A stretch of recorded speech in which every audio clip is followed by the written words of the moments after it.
Olá, temos vacina, mas temos também a identificação de uma nova linhagem do coronavírus e a necessidade de uma imunização em massa para conter a disseminação, as mortes e retomar a rotina.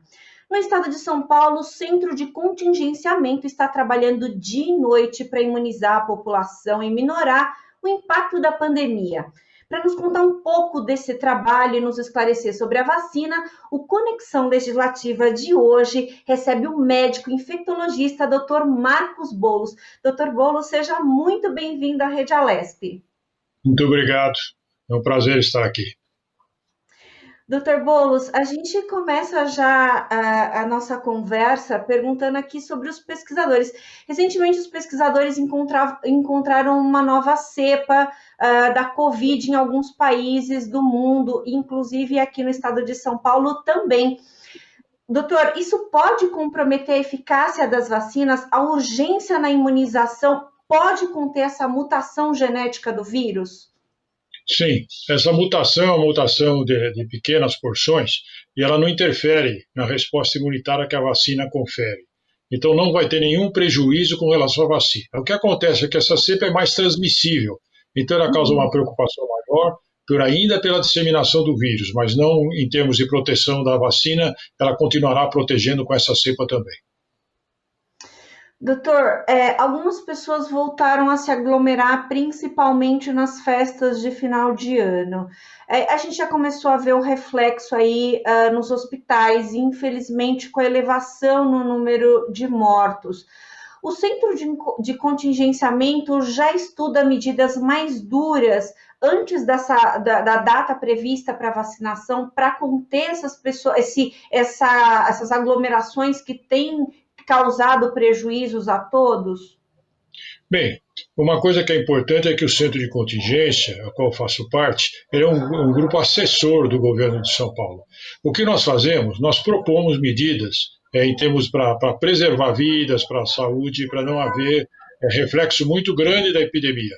Mas quem toma as medidas de fato é o governo, porque ele tem que acompanhar com isso também o problema econômico que está acontecendo, com fechamento de empresas, com falência, com pessoas que necessitando trabalhar para poder comer, inclusive. Então, ele pesa aquilo que nós propomos, porque sempre a nossa proposta é mais rígida, na tentativa de evitar aglomerações, então fechar, evitar que o comércio esteja aberto para chamar as pessoas para lá. Mas o governo é quem faz as medidas finais. Então, nós pensamos sempre em enrijecer mais, porque endurecer mais a medida, porque, de fato, nós estamos tendo reflexos importantes das últimas aglomerações e a previsão epidemiológica é que isso aumente ainda mais. Então, a vacina, ela não vai conter, neste momento, essa transmissão. A vacina só vai ter eficácia com o tempo, quando as pessoas vão sendo vacinadas. E nós sabemos que a vacinação global, nós vamos conseguir em pelo menos um ano de vacinação. Então, pelos próximos 3 meses, a tendência é crescer o número de casos e o número de mortes. Por isso, a despeito da vacina, as pessoas precisam continuar se protegendo, evitando aglomerações, usando máscaras e evitando sair o máximo que puder. E quando sair, com toda a segurança. Doutor, o senhor acabou de falar que em um ano a gente vai ter uma resposta mais eficaz. Quer dizer, ao longo desse próximo ano, a gente vai gradativamente tendo retrocedendo a pandemia, né? A gente há poucos dias bateu o número de mais de 1.000 mortos em 24 horas no Brasil inteiro. De acordo com a experiência do senhor, essa curva de mortos ascendente, ela vai baixar a partir de que momento? A gente sabe que tem um tempo de resposta imunológica a partir da segunda dose, mas a partir de quando o senhor, na concepção do senhor, esse número, essa curva de mortos efetivamente começa a cair? Bem, pelo nosso modelo epidemiológico, que foi feito tentando avaliar a curva que está acontecendo, e com as imunizações já começando agora em fevereiro, provavelmente nós vamos precisar de uns 3 meses a partir de agora, para que a gente tenha uma estabilidade da transmissão. Então, nós acreditamos que em abril nós vamos estar com estáveis e aí começa a descer. Mas tem que lembrar que até lá a tendência é crescer. E nós temos uma chance muito grande do sistema de saúde entrar em falência, ou seja, nós não conseguimos dar suporte a todas as pessoas que procurarem o sistema devido a esse aumento de casos que estão acontecendo e devido até à diminuição de leitos que nós tínhamos ainda no ano passado, que este ano eles estarão em menor número, certamente. Doutor Boulos, a gente começou a vacinação aí no mundo aí pelo Reino Unido, né? Eles deram a primeira dose da vacina, a previsão era que em 21 dias dessem a segunda dose, mas eles já mudaram essa estratégia e o tempo entre uma dose e outra vai ficar maior para mais pessoas serem imunizadas. É possível que nosso sistema de vacinação seja semelhante, com um espaçamento maior. Eu queria saber do senhor se vocês, dentro dessa previsão que o contingenciamento está fazendo, o centro de contingenciamento está fazendo, a partir de quando vocês pensam na população toda ou a maior parte da população está devidamente vacinada? Bem, nós dependemos da disponibilidade de vacinas, que nós não temos, né? Hoje nós estamos aí com 20 milhões de doses de vacina para o país todo. Então, provavelmente, São Paulo deverá estar aí com uns 4 milhões, 5 milhões de vacinas. E isso não dá para quase nada, né? E no caso da nossa vacina, nós não podemos retardar muito a segunda dose, porque os estudos todos foram feitos com as duas doses. Nós precisamos da segunda dose para a imunidade subir. A gente pode atrasar um pouco, mas não tanto. Tem que lembrar que a nossa vacina, ao contrário da vacina de terceira geração que estão sendo utilizadas hoje na Europa, nos Estados Unidos, que é a vacina da Pfizer e da Moderna, ela não estimula tanto a imunidade assim. Então, eles até podem, eventualmente, retardar um pouquinho. Mas esses dados só foi obtido, ou seja, esse atraso só foi permitido com uma vacina. As outras não foram permitidas ainda, tanto na Europa como nos Estados Unidos, o retardo da segunda dose. É provável que nós não possamos retardar muito a segunda dose e fazer a vacinação completa nas pessoas que têm maior risco de adquirir a doença nesse primeiro momento, para depois a gente passar para as pessoas que têm maior risco de morte, como os idosos e pessoas com comorbidades, posteriormente. Mas isso vai, com a disponibilidade de vacina, isso vai certamente se arrastar por bastante tempo ainda. Uhum. Doutor, a Anvisa ela libera a vacina para grupos testados, né? Somente para os grupos que foram devidamente passaram pelos testes, né? E as crianças não fizeram parte desses testes no primeiro momento. Existe uma perspectiva de que ocorra em breve a testagem nessa faixa de idade? O Dr. Dimas já falou que os estudos, na verdade, não vão cessar, eles vão continuar. E eu queria saber se essas pessoas, outras faixas etárias, por exemplo, as mulheres grávidas e as crianças também vão entrar nessas próximas fases de testagem. As crianças vão demorar um pouco mais, mas os estudos estão continuando sim. É que criança, pelo fato de a doença não ser grave na criança, e na maior parte das vezes eles estão quando tem infecção assintomática, e ainda mais, se você imunizar a maior parte dos adultos que vivem com as crianças, o risco delas pegarem é muito menor. Então, nós não temos tanta emergência para vacina em criança, porque essa não é uma faixa etária que sofre muito com a doença. Mas, de qualquer jeito, provavelmente, quando nós estivermos terminando os grupos prioritários, já terão estudos disponíveis para criança. Então, provavelmente não atrasará muito. Na sequência, eles serão vacinados. Mas a previsão de vacinação de criança já é para 2022, né? Eu acho que 21 nós não teremos ainda as crianças sendo vacinadas. Doutor, a Coronavac ela é uma vacina que ela despertou interesse desde o início dos estudos, né? Eu queria saber um pouco sobre esse interesse que tanto o governo do estado de São Paulo quanto o Centro de Contingenciamento apresentou sobre a vacina. Eu acho que é importante a gente destacar isso, porque muitas pessoas criam várias teorias que acabam atrapalhando o trabalho de vocês. Eu acho que é bem importante a gente destacar. O interesse foi pela tecnologia que a vacina apresenta ou foi uma questão do custo-benefício aí também relacionada à Coronavac? Não, veja, o Instituto Butantan já tem uma tradição em produzir vacinas com vírus inativados como esse que ele está sendo feito pela Coronavac. Ele faz isso para a vacina da gripe, que nós recebemos todos os anos, que está disponível todos os anos, e várias vacinas com vírus inativados. O Butantan tem experiência e tem uma plataforma de realização dessas vacinas já bem estabelecida. Então, é muito mais fácil fazer vacinas quando você já tem você tem a base para fazer.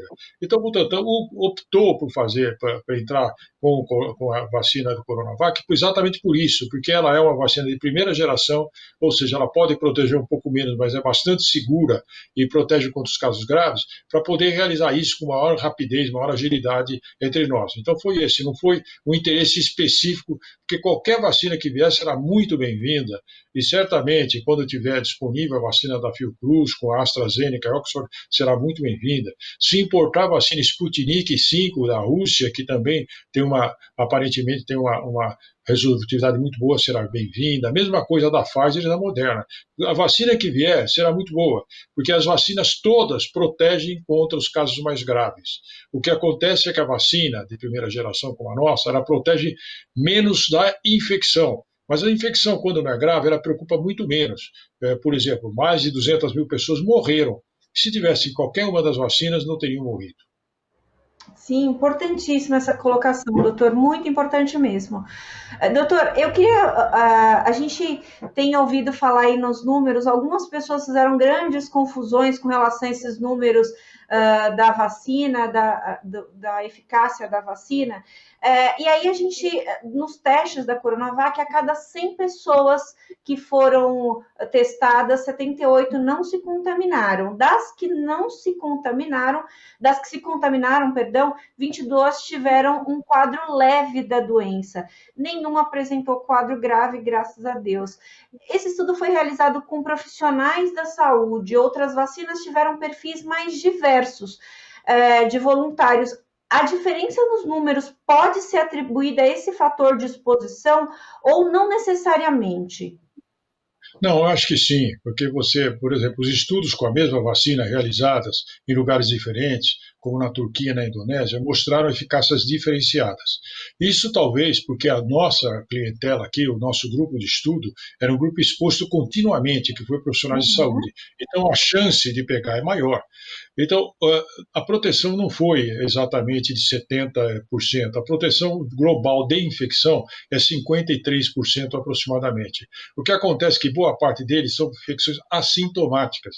As pessoas só sabem pelo laboratório que tiveram o vírus, porque os estudos têm que mostrar todos esses aspectos. Mas elas não ficaram doentes. Das que ficaram doentes é isso que você falou. A maior parte teve infecção leve e nenhuma teve infecção grave. Uhum. Inclusive a doutora Natália, que também é uma outra grande autoridade aí, da doutora Natália Pasternak, falou na coletiva essa semana que sobre isso a gente tem uma vacina que efetivamente tira o vírus, diminui a questão do vírus, né, a potencialidade do vírus, e ela falou como cientista que vai tomar e que a família vai tomar, então acho que isso é muito importante. Pessoas como o senhor, como a doutora Natália e tantos outros, dá essa palavra para mim, particularmente, é de esperança, pela história do senhor e de todos os profissionais envolvidos. Doutor, mas eu queria tratar de uma outra questão. A vacina da gripe, como a da gripe, elas precisam ser aplicadas periodicamente. Isso significa que o imunizante ele tem uma eficácia por um tempo determinado, ou a intenção é evitar uma variação do vírus. E nesse caso, a gente pode ter essa mesma rotina no caso da vacina do coronavírus, ou também ainda não se sabe? Não, nós não sabemos, porque a gente precisa fazer um estudo. Primeiro, nós não sabemos quanto tempo a imunidade vai durar com essas duas doses. Os estudos foram realizados muito rapidamente, porque a tecnologia avançou muito. Porém, Uhum. a maior parte dos conhecimentos com relação à resposta imune, elas vão fazer agora nessa fase de aplicação, que nós vamos acompanhar as pessoas e saber por quanto tempo a imunidade permanecerá. Em qualquer das vacinas, nós não sabemos ainda. Se for, primeiro, e segundo, se esse vírus continuará entre nós. O vírus da gripe, o H1N1, H3N2, o vírus B, eles permaneceram com a gente e nós temos que vacinar anualmente. No caso específico do coronavírus, eles podem não ficar. Pode ser que a epidemia vá embora e não fica mais. Se eles forem ficar entre nós, provavelmente a imunidade não prevalecer por muito tempo da vacina, provavelmente essa vacina terá que ser aplicada também temporalmente, não sei a cada quanto tempo, é necessário saber quanto tempo a imunidade prevalecerá. E aí talvez a gente tenha que reaplicar anualmente ou cada 2 anos uma dose. Sim, ok. Doutor, muitas pessoas eles têm negado aí com insistência negam o vírus, negam a eficácia da vacina, usam como argumento isso que o senhor acabou de falar, que é a questão da rapidez com que as vacinas foram produzidas. Mas os estudos a gente sabe que não são recentes, até porque a Covid não é um vírus que surgiu em dezembro de 2019, é um vírus que está aí desde os anos de 1960 e que tem sido estudado desde então. Eu queria que o senhor falasse um pouco sobre esse processo de desenvolvimento desses imunizantes. Espetacular o que está acontecendo agora. Eu não acreditaria, se não tivesse visto, que nós teríamos vacina em tão pouco tempo.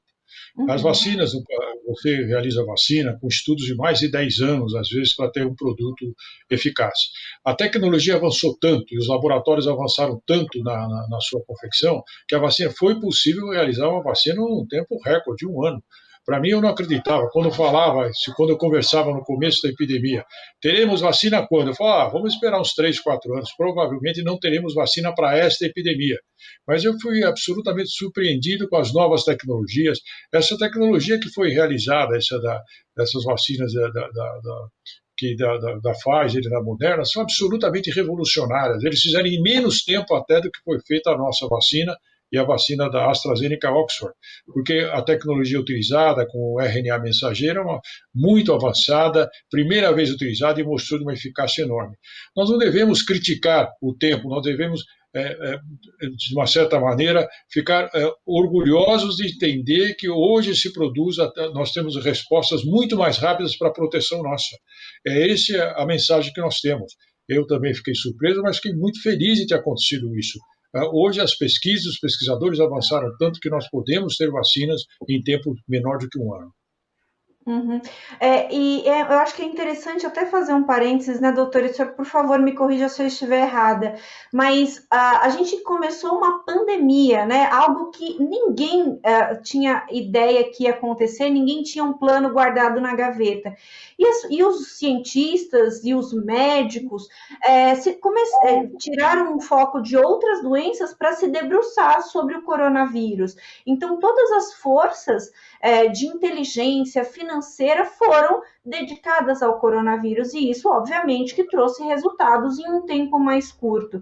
Então, eu me lembro no começo da pandemia que eu fui entrevistar um médico que é pesquisador de doenças relacionadas ao câncer, e ele falou, nós pausamos as nossas pesquisas para ajudar no coronavírus, para salvar vidas. Então, eu fiquei com isso na minha cabeça de que outros cientistas também tiveram essa atitude aí para ajudar para que a gente voltasse a uma normalidade depois da pandemia. Eu acho que quando você tem uma nova doença que assusta, isso aconteceu com a AIDS há 30 anos atrás e até mais do que isso, e essas doenças que aparecem de repente, epidemias, elas fazem com que os pesquisadores se debruçam tanto para ajudar a sociedade, claro, a resposta, mas também porque aí o financiamento existe. Então, quando você tem prioridade, existe um financiamento e você consegue organizar seu laboratório para dar respostas mais adequadas em tempo menor. Então, existe mesmo, isso é um hábito do pesquisador, ajudar, mas também buscar lugar onde tem um financiamento para poder realizar trabalhos mais competentes. A gente lembra a importância que uma pesquisa de vacina é muito caro e ter recursos disponíveis. No caso da Europa, foi feito um fundo internacional para que essas pesquisas fossem financiadas. Então, isso obviamente que faz muita diferença. Então, tudo feito para a saúde das pessoas, né? Então, as teorias conspiratórias não contribuem para a gente voltar à normalidade. Doutor, desde o princípio da pandemia, até falando sobre essas teorias conspiratórias, a disseminação de notícia falsa tem sido tão letal quanto o vírus. Muita gente atrapalhou o trabalho dos médicos e dos cientistas com a disseminação de notícia falsa. Como que vocês estão lidando com essas questões dentro do centro de contingenciamento? As notícias falsas atrapalham o trabalho de vocês? Veja, a notícia falsa atrapalha a sociedade, a comunidade. Eles passam a não acreditar em coisas que têm que acreditar e prejudica a sociedade. Notícia falsa assistível na área de saúde é crime, porque as pessoas deixam de tomar as medidas adequadas para se protegerem. Pode ficar doente e morrer por causa disso, né? Quantas pessoas morreram por não acreditar nesse vírus e por não acreditar que esse vírus não era nada, era uma gripezinha. Várias das pessoas que seguiram as mensagens do atual presidente, eles morreram por causa disso, porque eles não acreditavam que isso podia não ser nada. Obviamente, uma doença por vírus respiratório, a maior parte delas, como esses coronavírus, são doenças benignas, mas o número de pessoas que morrem é muito grande. São mais de 200 mil pessoas que morreram até hoje no Brasil. Veja, é uma grande cidade de mortos, né? Então, ou seja, a gente só pode evitar que isso ocorra quando você toma as medidas de cautela, não se expondo. Senão você está brincando como uma roleta russa. Você vai num lugar, vai num aglomerado, você pode receber a bala aí nesse momento. Então, é fundamental que as pessoas se protejam, porque a doença ainda vai piorar bastante. Quando a vacina estiver disponível para todos, aí nós vamos ter uma melhora, mas não está disponível ainda. Nós temos a notícia que a vacina está aqui, vai chegar, nós vamos começar a vacinar. Mesmo que tivéssemos começado a vacinar, nós vamos precisar de tempo para que as pessoas tenham um nível de imunidade para proteger a sociedade, o que a gente chama de imunidade de rebanho. Isso provavelmente vamos precisar de alguns meses ainda. Só nós vamos ter uma folga, uma melhora, talvez até parar de usar máscara só daqui a alguns, talvez próximo a um ano ainda. Então, nós vamos ter que continuar usando máscara, mesmo vacinados, temos que continuar tomando a cautela. As pessoas que quiserem se expor, eles não só estão fazendo um desserviço para si próprio, podendo adoecer e morrer, como para os seus familiares, as pessoas que amam e toda a sociedade em geral. Eu não entendo como as pessoas não devem amar a sua vida. Isso é impressionante. Por que estão vivos? Porque se a vida não vale nada para eles. Né? Exatamente. Doutor, o senhor chamou a atenção para uma questão que eu acho que é muito importante a gente dar um destaque, que é a questão dos 200 mil mortos, equivalente a uma cidade de grande porte aqui no estado de São Paulo, né? Se a gente for comparar aí, uma cidade com 200 mil habitantes é uma cidade considerada desenvolvida. E é um número um volume de pessoas muito grande. Mas a gente tem uma outra questão aí também, né, doutor? Que são as pessoas que se contaminaram, conseguiram sobreviver à doença, mas que estão sofrendo com sequelas. Eu queria saber se vocês também têm falado sobre isso dentro do centro de contingenciamento.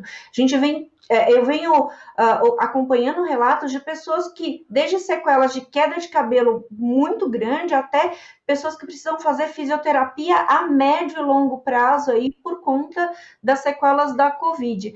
Queria saber se vocês estão cuidando disso também. É verdade. Veja, no centro de contingência, nós discutimos mais medidas de prevenção para procurar aconselhar o governo o que tem que ser feito. Nós não discutimos exatamente o problema da doença em si, apesar que nós conversamos sobre isso. Então, vários dos participantes do nosso curso são médicos de muito prestígio que têm muitos pacientes com coronavírus. Então, nós sabemos, sim, nós temos uma insuficiência renal em boa parte das pessoas que têm Covid, nós temos quadros cardiológicos, quadros respiratórios, quadros neurológicos, psiquiátricos. São várias as estruturas que esse vírus tem mostrado. Numa fase inicial, a gente achava que ele não era tão nefasto assim, mas ele, de fato, está trazendo consigo uma série de mensagens para o nosso corpo que são tão difíceis de controlar. As pessoas têm ficado doentes em vários tipos de situação, perda de memória, alterações neurológicas. Então, a gente espera, como nós conhecemos há tão pouco tempo a doença, nós não sabemos como vai ser o comportamento dessas sequelas ou dessas consequências nefastas da doença. A gente espera que isso desapareça com o tempo, mas só o tempo vai mostrar qual o real significado e a intensidade desse processo e a longevidade do processo também. Doutor Boulos, o senhor é a maior autoridade do país quando a gente fala no combate, na estratégia de combate à dengue. Eu até tive o prazer de entrevistá-lo pessoalmente lá na Assembleia, na Comissão de Saúde, no ano passado, enquanto a gente podia ainda fazer, estar pessoalmente, né, ter o contato pessoalmente. É, após um ano de inúmeras campanhas, e é assim, o senhor cuidou de inúmeras campanhas aí para evitar a disseminação da doença. Eu queria saber se em meio à pandemia estão ocorrendo essas ações paralelas para combate também dessas doenças tropicais. Como é que está essa questão aí no caso da dengue, doenças que são que se disseminam mais nesse período do verão e que tem também um grau de gravidade, que pode ter um grau de gravidade grande aí. Claro, só não é uma correção, mas uma nota. Não tem um maior especialista em cada situação, né? Tem especialistas, pessoas que trabalham com isso e que qualificadas, boa parte qualificada, e que depende muito de vários setores para você trabalhar. No estado de São Paulo, eu coordeno ainda o grupo de controle de arbovirose do estado e temos tido resultados relativamente bons, mas é uma doença muito difícil de controlar e certamente no ano passado, com o surgimento da pandemia, houve uma diminuição das ações para coronavírus, até porque, desculpe, para arbovirose, especialmente o caso de dengue, até porque as ações são realizadas dentro da casa das pessoas. E devido à necessidade de isolamento, nós não fomos mais na casa das pessoas. Nós fazíamos no peridomicílio, ações no peridomicílio, orientávamos os municípios o que tem que ser feito, mas, para nossa surpresa, não houve um aumento tão acentuado da doença comparado com o ano anterior, a despeito de nós termos diminuído, por questão da pandemia, as nossas ações. Isso se deve, em parte, porque as pessoas, como ficaram mais dentro de casa, elas mesmas cuidaram da sua casa, não permitiram que tivesse focos de água parada. Então, isso fez com que provavelmente nós tínhamos tido um benefício no arboviroses com relação aos anos anteriores. Por outro lado, a doença está aí. Várias doenças elas foram, de uma certa maneira, relegadas ao segundo plano com o aparecimento do Covid-19. Então, não é só as arboviroses, então você tem outras doenças, a leishmaniose, você tem a febre maculosa, acidentes por escorpiões, outros animais, que continuam acontecendo. E, obviamente, o Estado nós continuamos trabalhando com isso, só que com menos recursos e com uma dificuldade maior. Mas está na hora, e já passou até da hora, de nós voltarmos a nos preocuparmos com ações, com doenças que também podem causar malefícios muito grandes. O próprio governo, o Ministério da Saúde, já fez a sua semana de controle do dengue no fim do ano passado. Nós estamos alertas, tendo reuniões junto com o COSENSA, que é os secretários municipais de saúde, na tentativa de manter o foco contra a proliferação de mosquitos e com as outras doenças. Mas certamente com maiores dificuldades, porque além de você estar centrado no coronavírus, os recursos diminuíram bastante devido até à necessidade de você ampliar a atenção hospitalar por causa do coronavírus. Eu só explicando, doutor, quando a gente fala de controle desse tipo de doença, das arboviroses, como o senhor falou, e da dengue, o seu nome é o que é mais lembrado, por isso que eu mencionei o senhor como a maior autoridade do país. É porque eu também sou muito alto, maior de tamanho também. Doutor, eu queria saber se vocês já sabem o futuro do centro de contingenciamento no pós-pandemia. Eu sei que ainda é um exercício de futurologia, uma vez que a gente ainda está no meio dos trabalhos, ainda tem muito a se fazer para a gente dizer efetivamente, oficialmente, estamos no pós-pandemia, acabou a pandemia, mas eu queria saber se existe possibilidade da permanência desse grupo para observar, por exemplo, sequelas da Covid, orientar com relação às ações para tratar sequelas da Covid a médio e longo prazo. Veja, nós somos um grupo assessor. O assessor foi montado pelo governo, em nome do Dr. Davi Wippe, que era o representante do governador para montar o grupo. Enquanto eles acharem necessário, nós estaremos lá. Eles que decidem exatamente como nós devemos participar e até quando. Eu acredito, cá entre nós, eu acredito que enquanto a doença estiver em expansão e enquanto as vacinas não tiverem abrangência maior, quer dizer, que o coronavírus continuar sendo um problema e necessitar de esforços para tentar controlar determinadas situações que levam à instabilidade com relação a isso, o governo deve querer que o grupo permaneça ativo para poder assessorá-lo. Mas após a epidemia, para poder terminar, e isso é possível que aconteça após a vacinação, talvez um ano e pouco, talvez seja desnecessário a continuação desse grupo. Mas aí é uma decisão que só nós vamos falar, como você falou, não dá para falar em futurologia, mas nós vamos só saber quando a doença estiver mais ou menos controlada. Até lá eu acho que nós ficaremos, o governo não deverá querer que o pessoal saia.